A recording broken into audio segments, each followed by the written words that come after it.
আমার স্বামী নহে, আমি তাহার স্ত্রী নহে।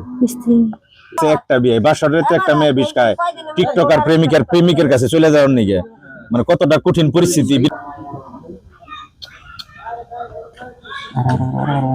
রেহানা দেখ আমার সই দেওয়ার কিছু করার নাই ভাই, তোমার ওয়াইফ সই দিয়ে ফেলাইছে। এখন তুমি যত চেষ্টাই করো, একটা নারী যদি ভাত না খায়, তুমি পুরুষ তো ইচ্ছা করলে তারে দূর করে ধরে রাখতে পারে না। মন খারাপ করার কিছু নাই, হয়তো আল্লাহ এনে তোমার মঙ্গল রেখে রাখছে। আপনাদের কি লাগেন মায়ের?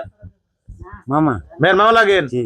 বুঝা স্বাক্ষর করছেন তো? জি। মেয়ে স্বাক্ষর করছে? জি করছে। তালাকের কথা বলছে? বলছে। এই মেয়ে আপনার কি লাগে? ভাগ্নি লাগে। ভাগ্নি? জি। আপনি থাইকে দেখছেন খোলা তালাক হয়েছে, হ্যাঁ। আপনার ভাগ্নি সই করছে? সই করছে। ছেলেও সই করছে? জি সই করছে। এখন আপনার ভাগ্নির আপনি বুঝা পাইছেন? পাইছি।